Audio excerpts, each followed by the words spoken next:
Fique em dia com a notícia. A Difusora passa a apresentar Rádio Comunidade. O mais completo programa de entrevistas e debates. Rádio Comunidade. Boa tarde de novo, são 12 horas e 10 minutos. Estamos de volta aí agora com a Rádio Comunidade, como já havíamos anunciado, recebendo hoje a secretária de Educação, a professora Priscila Beatriz, e também o Nathanael Vinícius, subsecretário, que vão nos falar aí como foram os preparativos aí para o início das aulas na próxima segunda-feira, como começou o ano aí, a administração da Secretaria de Educação, que é uma secretaria, né, muito importante, sem dúvida alguma, e complexa, que é muito trabalho, muita coisa para fazer e para ser feita, e ao longo desses 4 anos, né, prossegue a educação, muita coisa tem que ser feita. Eu conversei com a Priscila aqui, quando ela foi nomeada secretária, ainda não tinha sido empossada ainda, né? Ela falava com a gente aqui em relação à sua satisfação e tal, e seguir com esse trabalho e tal. E o Natal não tive ainda o prazer de conversar com ele, estar aqui conosco hoje. Mas, professora Priscila, secretária, boa tarde, prazer tê-la conosco aqui, tudo bem, né? Boa tarde, ouvintes. O prazer é nosso, né? Agradeço o convite. E nós estamos aí para esse bate-papo, né? Como você mesmo disse, para a gente falar um pouquinho, né, de como foi esse mês de janeiro na Secretaria Municipal de Educação e o retorno às aulas no dia 6. Boa tarde, prazer ter conosco aqui também. Boa tarde, Zé Maria, um prazer estar aqui na Rádio Difusora, obrigado pelo convite. E nós vamos debater um assunto tão importante para a nossa cidade, que é a educação. Sem dúvida, muito importante, né? As aulas começam, secretária, na próxima segunda-feira. Do dia 2 de janeiro até agora, foi só preparativos para ter um sucesso absoluto, se Deus quiser, na segunda-feira, né, professor? Se Deus quiser, José Maria. Nós trabalhamos nesse mês de janeiro, intensificamos o nosso trabalho na secretaria, com toda a equipe se esforçando, né, trabalhando até às vezes 10 horas da noite, para que a gente pudesse tomar ciência, né, do quadro pessoal de todas as escolas. Nós temos um quadro na rede de educação, na prefeitura, é o maior quadro de funcionários, a Secretaria Municipal de Educação, cerca de 900 servidores, destes aproximadamente 730 e poucos, né, efetivos. Então é um quadro muito grande, com uma demanda de atendimento às 35 escolas, incluindo centros de educação infantil. Então, neste mês de janeiro, nós nos debruçamos para organizar as escolas, para fazer os remanejamentos daqueles professores que haviam solicitado em outubro, né? Foi deixado para que nós pudéssemos opinar, dar o parecer sobre essa mudança de lotação dos professores e, de maneira geral, a gente organizar com as reuniões com os novos diretores para que a gente pudesse começar este ano de 2017, o ano letivo, né? Porque o ano escolar começou agora no dia 1º, com a presença dos professores e servidores nas escolas, planejando esse 2017. Mas o dia letivo vai começar realmente no dia 6 de fevereiro. Segunda-feira próxima, né? Segunda-feira. Até além do mais, ainda tem também a organização dos centros educacionais e as creches também, né, Antônio? Sim, a relação dos centros educacionais, né, que são as famosas, que a gente brinca, antigas creches, né? Creches, essa nomenclatura agora do Centro de Educação Infantil, e é a maior demanda do município, né? A gente percebe também, avaliando um caminho que foi percorrido, né, inclusive pelas gestões anteriores, mas ainda persiste a demanda da educação infantil no município. Por isso, a procura muito grande, né, dos pais e de toda a comunidade da questão das vagas, né, nas escolas e também nos centros, alguns centros mais centrais. Inclusive, a Priscila e nós havíamos até conversado com o prefeito, é uma preocupação nossa. E nós queremos, assim, com todo olhar, com toda a sensibilidade, dar uma atenção muito grande para a educação infantil, que é uma tarefa não muito fácil, mas que nós vamos enfrentar e apresentar o que for necessário para a gente atender a demanda. E falando nos centros educacionais, secretária, você pretende seguir com o projeto porque no governo anterior nós vimos que alguns projetos futuros para instalação de novos centros educacionais infantis. Você, se tiver condições, evidentemente, né, vai prosseguir com esse projeto? Sim, nós precisamos desenvolver, prosseguir com os projetos. Nós vamos entrar, inclusive, no PAR agora, né, que é justamente solicitando a construção de mais centros de educação infantil, porque é uma verba que vem do Ministério da Educação. E como o Natanael mesmo disse, nós temos uma demanda reprimida e nós temos dentro do Plano Nacional de Educação, os municípios têm que cumprir um atendimento de 50% das crianças de 0 a 3 anos, até o fim do plano, né? Então nós temos que investir nisso. Algumas escolas municipais estão sendo construídas, uma termina agora, deve terminar início de fevereiro, mas é uma escola municipal e não um centro de educação infantil. Tem mais outras em construção, mas nós precisamos de ter um olhar bem criterioso, porque nós precisamos de mais prédios, né, de construção para atender a demanda da educação infantil. A demanda prossegue, a demanda nunca acaba. Sim, a demanda, mesmo que a gente costuma dizer que as crianças estão diminuindo, né, em cada casa, mas enfim, nós temos uma demanda reprimida na educação infantil.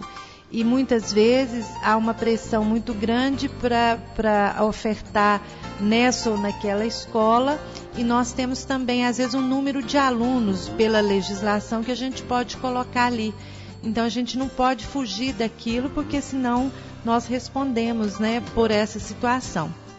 Mas dentro do nosso planejamento, dentro da nossa proposta, a gente já conversou com o prefeito sobre isso, e nós vamos envidar todos os esforços para que a gente possa conseguir.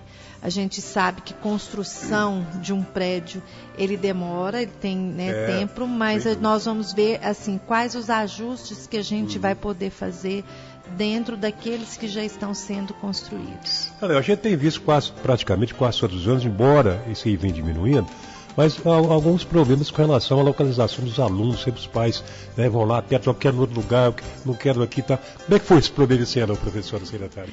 Ele sempre existe, né? Tanto na rede estadual, né? O ano passado, na rede municipal, eles implementaram também na educação infantil. Existe uma resolução que fala que é da questão do zoneamento, né? Exato, então, em Patrocínio já tem isso implementado para os anos iniciais e finais, que é a questão do zoneamento, que seria então atender o aluno mais próximo da escola onde ele reside. Exatamente. Né? E na educação infantil, ano passado também isso foi feito. Mas há sempre aqueles pedidos, né, para atender, às vezes numa escola central, né, mesmo não morando ali próximo, né, existem esses pedidos. Eu tenho comentado, sempre que fazem essa pergunta, que nós temos que oferecer uma escola de qualidade, independente da localidade dela, seja no centro, seja no bairro. Nós temos professores habilitados, investiremos na formação destes professores, porque não significa que uma vez habilitado ele não necessita de uma formação continuada, né? O professor tem que estar sempre em contínuo estudo, em contínuo preparo. Mas aconteceu sim, José Maria, às vezes das pessoas procurarem determinadas escolas para que pudesse fazer a sua matrícula. Então, o que a gente, local que eles moram, né?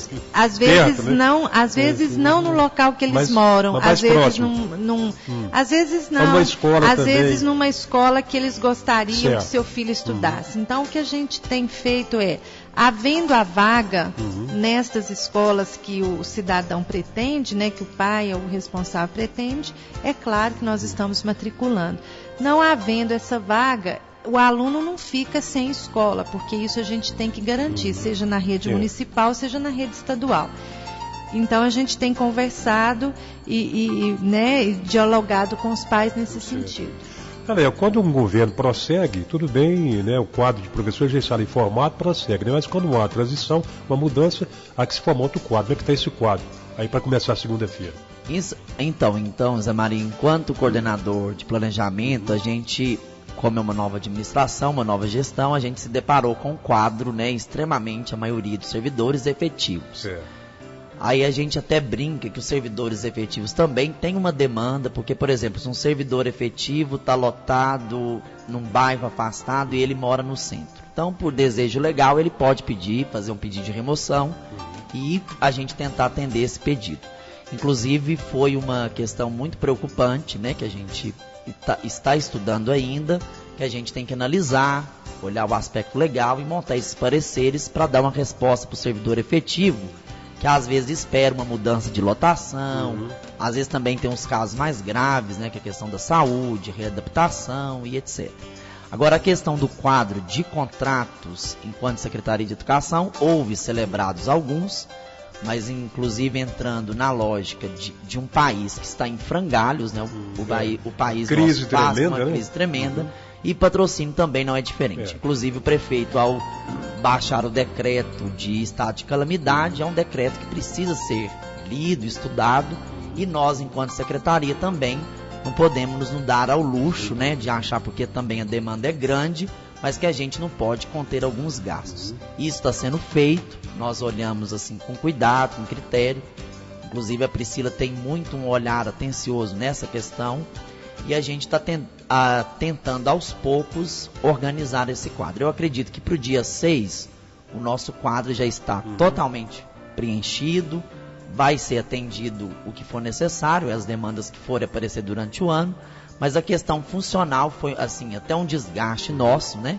Porque não é um trabalho fácil, mas também um alerta, um esclarecimento para a comunidade, porque a maioria dos funcionários hoje da administração são efetivos, submetidos a concurso, foram aprovados, e nós não podemos tirar um efetivo e manter um contrato porque o A ou B apoiou tal candidato. Exatamente. Isso é natural em todo o governo, mas a gente entende, a gente compreende, mas assim, com sabedoria e também discernimento, a gente está tentando aos poucos resolver cada caso. Coisa boa. Secretária, quantas escolas municipais nós temos aí que abrange, quer dizer, todo o município de Patrícia? Totalizando as escolas, inclusive centros educacionais também. Nós temos 35. 35, né? Então é difícil, né? Fazer uma distribuição, né, do quadro, né, de professores aí para a demanda grande. 35 escolas, né? Incluindo centros de educação infantil, né? Tanto os conveniados quanto os que são da rede municipal mesmo. Porque muitos dos conveniados, às vezes a gente cede professor também, às vezes eles emprestam salas para nós, então tem várias situações. E está tudo pronto, então, para essa demanda toda começar segunda-feira? Sim, nós já nos reunimos com os diretores nesse mês de janeiro por 3 vezes, né, 3 momentos de reunião, para que a gente pudesse socializar o quadro, apresentar o quadro da escola, fazer as alterações que seriam necessárias na contratação dos professores, dos servidores. Solicitamos que eles, nesses primeiros 1, 2 e 3, nesses primeiros 3 dias, que já está previsto no calendário escolar, que é o dia destinado ao dia escolar, reunissem com os professores, estabelecessem um planejamento, fizessem um momento de acolhida aos estudantes e já planejassem as reuniões com os pais, porque a gente acredita ser muito importante essa parceria da comunidade, né, dos pais com a escola. Então, dia 6, né, nós queremos receber nossos alunos na escola, né, e que este ano de 2017 seja um ano de muito compromisso com o estudo, né, de muita dedicação. Nós precisamos de envolvê-los cada vez mais, né, nesse sentido, tornar a escola prazerosa, mas nós precisamos também que o aluno se envolva. Ainda há aquelas reuniões com os pais periodicamente? Sim, nós, além das reuniões que apresenta para as notas, a gente pediu isso aos diretores, que eles se reunissem periodicamente, né, individualmente, dependendo da situação, com os pais, mas periodicamente com a família, né, no sentido de trazer a família para dentro da escola para acompanhar o estudo dos seus filhos. Para encerrar, eu gostaria de ouvir de vocês também. Aliás, ontem o professor Ivan esteve aqui conosco na Escola Atenas, No final eu perguntei para ele também, vocês que são destaques do nosso magistério, qual a opinião de vocês com relação a essa reforma educacional do ensino que o governo federal está tentando impor aí goela abaixo, que não ouviu ninguém, né? Qual a opinião de vocês em relação a isso? Então, Zé Maria, enquanto professor que sou, a gente percebe, assim, de um ponto de vista político, né? Porque houve troca no comando do país, né? Quando o PT administrava o país, a gente observou que houve um crescimento muito grande, principalmente na questão da ampliação das universidades federais, de escolas técnicas. O avanço houve, mas também veio a conta. E para pagar essa conta, vai ter que fazer um ajuste. Então a reforma precisa ser melhor celebrada, entendida. A gente percebe que não ouviu muita categoria. Exatamente. Então eu acredito que se quer propor uma reforma, seja ela no ensino médio ou também até no ensino básico, a gente precisa discutir a educação básica também. Mas é esse diálogo, eu acho que está faltando esse diálogo com a sociedade. E é o que a educação, não só municipal, estadual, mas também a federal, é que a gente percebe. Ouvir mais para tentar atender.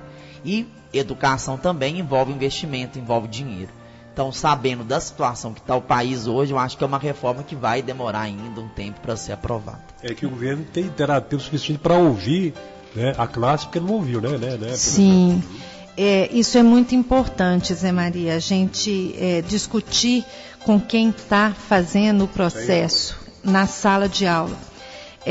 Principalmente em relação a essa reforma do ensino médio, eu penso que ela é muito preocupante, não só pelo tempo em que o aluno vai permanecer na escola, porque é uma das propostas, né, de aumentar a carga horária dele na escola.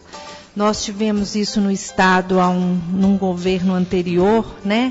E em algumas situações não deu um bom resultado, porque a gente lida com diversos, eu falo, se a gente pensar só no Estado de Minas Gerais, nós já temos uma complexidade aí só na rede estadual, mais de 3.800, né? Então, assim, se a gente for pensar na estrutura das nossas escolas, um aumento de carga horária, a gente já esbarra aí na questão de como esse aluno vai ficar num tempo integral, porque não basta ele ficar ali simplesmente fazendo um reforço ou um dever de casa ou aprofundando nessa. A gente tem que ter uma estrutura diferenciada, porque senão o aluno também não suporta ficar ali 8 horas. Eu costumo dizer que nem a gente, enquanto professor, que já estamos há mais tempo nessa caminhada, a gente não tolera ficar 8 horas dentro de uma sala de aula. Imagina um adolescente. E não perpassa só pela questão do tempo, perpassa também pela questão do próprio currículo. Tem que ser discutido com quem está com a mão na massa. Tem que ser discutido com o professor, ouvir o professor, ouvir as necessidades, né? Aí chocou um pouquinho com a questão da Base Nacional Comum, que a gente estava discutindo a Base Nacional Comum quando a gente veio com essa reforma. Então eu penso que a gente tem que ter confundiu tudo, né? Eu penso que a gente tem que ter muita sensatez neste momento, muito bom senso para a gente não atropelar a situação. Aí dá aquela questão também, nós fizemos uma leitura rapidamente pela reforma do aluno escolher a matéria, né? Sim. É outra questão. Né? Sim, no estado de Minas Gerais nós já tivemos há muito tempo atrás essa opção. E aí a gente tem depois um probleminha, né? Porque o que ocorre? O aluno hoje, ele está aqui em Patrocínio, amanhã ele está em outra cidade, em outra escola. E aí a questão do currículo dele, né? Fica, se ele vai para uma escola onde não está oferecendo aquelas áreas exatas ou a parte das ciências humanas, complica a vida do próprio aluno. Não é importante isso, sim, mas nós temos que pensar porque é um macrosistema, né? Então a gente tem que pensar muito bem em relação a isso. Gente, muito obrigado pela presença de vocês, valeu muito, né? Vamos torcer para que tudo dê certo, se Deus quiser vai dar certo, Deus está à frente aí para nossos alunos retornem às aulas aí na segunda-feira. Continue, né, com a sua sequência de aprendizado. Vocês, professores, responsáveis, seu secretário, subsecretário, possam fazer esse brilhante trabalho, porque a nossa educação realmente tem que ser comparada de perto, né? Muito obrigado pela presença, Leonel. Obrigado, Zé Maria, e na oportunidade desejar aos alunos, aos professores e aos funcionários de toda a nossa rede municipal e tanto a estadual e particular, um excelente ano letivo e que a gente nunca deixe de acreditar, né? Que a educação é que transforma sempre. Tá ok. Secretário, muito obrigado pela sua presença, obrigado também pela sua fidalguia e gentileza para com a nossa reportagem. Nos colocamos aqui sempre à disposição, tá bom? Nós é que agradecemos e sempre que você precisar, estaremos sempre de portas abertas lá na Secretaria Municipal de Educação e desejar a todos, então, boas-vindas a esse ano letivo, né? De comprometimento e ressignificação dos valores sociais e educacionais é o que nós desejamos. Tá, muito obrigado. Bom, nós finalizamos aqui o comentário do dia, Rádio Comunidade, e vem aí o Jornal da Itatiaia. A todos um abraço, obrigado e até segunda, se Deus quiser.